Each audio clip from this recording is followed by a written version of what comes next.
silakan Mas Farul. Ya, selamat pagi semuanya. Pagi. Mas. Sebelumnya perkenalkan, nama saya Maulidian Nadiano. Di sini saya akan mempresentasikan hasil dari model pembelajaran berbasis proyek. Untuk deskripsi singkat, model pembelajaran ini merupakan pendekatan pembelajaran yang berbasis proyek dan menekankan keterlibatan antar siswa supaya aktif dalam merancang, mengelola dan menyelesaikan sebuah proyek yang nyata. Model ini sangat relevan karena dapat melatih keterampilan berpikir kritis dan bisa memecahkan masalah, serta kemampuan bekerja sebagai sama dalam konteks dunia kerja di industri. Untuk tujuan pembelajaran, mahasiswa atau peserta didik mampu memahami konsep, sintaks, dan karakteristik PJBL. Yang kedua, mahasiswa dapat mengidentifikasi kelebihan dan kekurangan PJBL dalam pembelajaran teknik mesin. Yang ketiga, mahasiswa mampu merancang proyek yang autentik dan menantang sesuai bidang teknik mesin. Yang terakhir, mahasiswa memahami peran guru atau dosen sebagai fasilitator dalam PJBL. Konsep PJBL. PJBL berpusat pada peserta didik, berorientasi produk nyata, dan mengintegrasikan pengetahuan dengan keterampilan yang praktik. Langkah-langkahnya ada menentukan pertanyaan dasar atau briefing question, yaitu seperti untuk dosen bisa menguji mahasiswanya melalui pertanyaan-pertanyaan yang dasar. Dan yang kedua ada desain perencanaan proyek. Jadi bisa mendesain untuk perencanaan proyek ke depannya yang mau dihasilkan dalam semester ini. Yang ketiga ada menyusun jadwal pengerjaan. Jadi supaya proyeknya tidak menumpuk harus ada jadwal untuk pengerjaannya. Yang keempat, memonitor pelaksanaan proyek. Jadi untuk dosen atau guru bisa memonitor pelaksanaan proyek, bisa diawasi atau membimbing. Yang terakhir ada menguji hasil proyek. Menguji hasil proyek ini apakah proyek yang dihasilkan bisa sudah memenuhi standar atau belum. Yang selanjutnya ada karakteristik PJBL. Yang pertama ada berbasis pertanyaan atau masalah yang nyata. Jadi maksud dari berbasis pertanyaan atau masalah yang nyata itu, proyek yang kita desain itu harus lingkup masalah yang nyata. Dan yang kedua ada menghasilkan produk nyata. Yang ketiga ada menuntut kolaborasi. Maksud dari menuntut kolaborasi itu kita harus bisa bekerja sama dengan tim. Yang keempat ada proses belajar lebih penting daripada hasil akhir. Jadi hasil akhir itu adalah imbuhan dan proses itu yang lebih penting. Selanjutnya ada kelebihan dan kekurangan PJBL dalam pembelajaran teknik mesin. Kelebihan yang pertama ada meningkatkan keterampilan problem solving. Maksud dari itu adalah kita bisa memecahkan masalah yang berhubungan dengan teknik mesin. Yang kedua ada menunjukkan teori dalam praktik nyata. Jadi peserta didik atau mahasiswa bisa menghubungkan dari teori ke praktik yang nyata. Yang ketiga ada meningkatkan keterampilan komunikasi dan kolaborasi. Yang keempat memberikan pengalaman hidup di dunia kerja di industri. Dan kekurangan PJBL dalam pembelajaran teknik mesin, yang pertama ada membutuhkan waktu yang relatif panjang. Karena proyek di teknik mesin banyak pasti membutuhkan waktu yang relatif panjang. Yang kedua, membutuhkan fasilitas atau laboratorium memadai.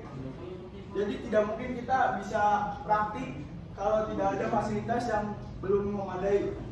Yang ketiga, membutuhkan kesiapan dosen atau guru sebagai fasilitator.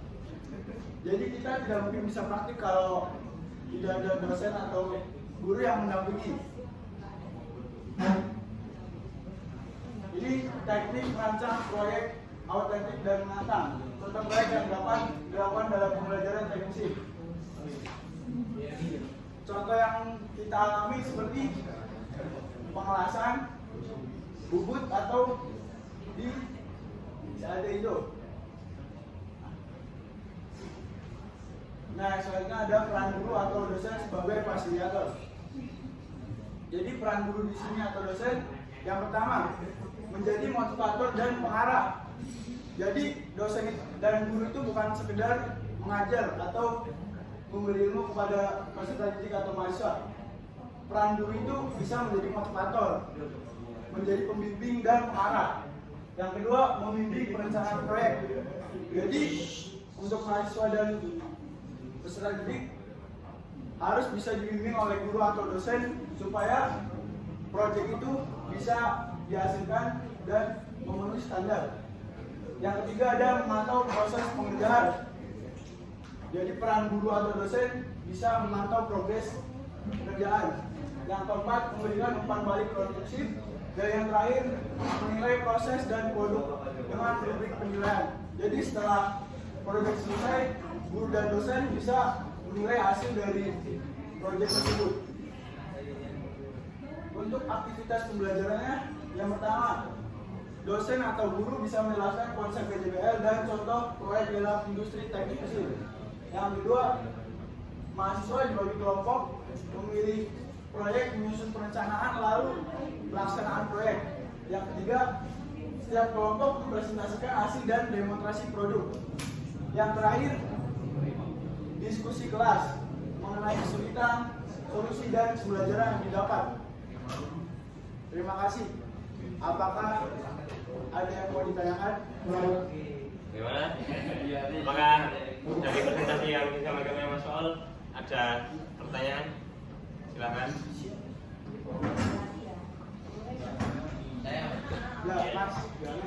Silakan. Balik ke slide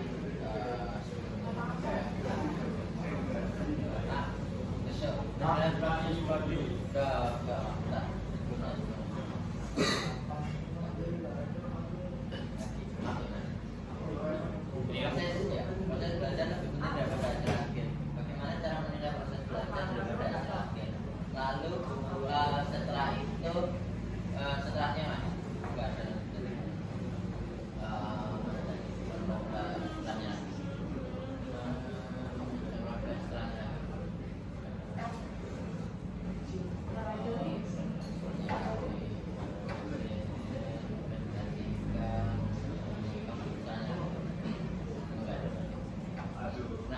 itu yang pertama. Terus habis itu kan tadi kan mahasiswa disuruh menentukan proyeknya sendiri. Pokoknya peserta didik disuruh untuk menentukan proyeknya sendiri kan. Di setelahnya itu ada setelahnya bagian berapa setelahnya teknik perancang setelahnya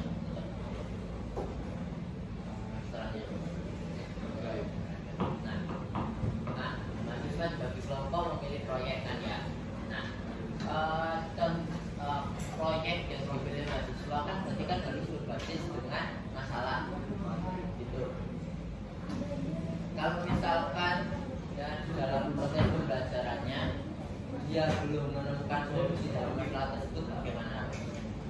Lalu kayak tadi penilaian dalam proses pembelajaran seperti apa?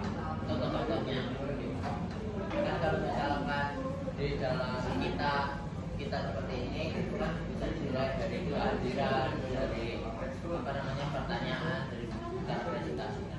Kalau misalnya PJBL seperti apa?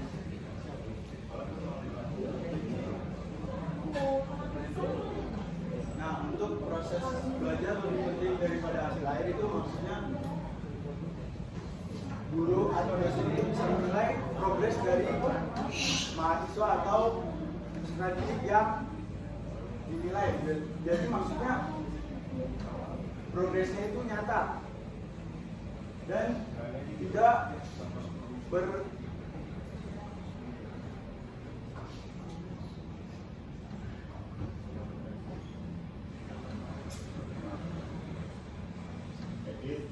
tidak bergantung ke hasil akhir maksudnya. Jadi prosesnya itu nyata, ada peningkatan dari mahasiswa atau peserta didik tersebut, walaupun hasil akhirnya itu belum sesuai standar atau belum memadai.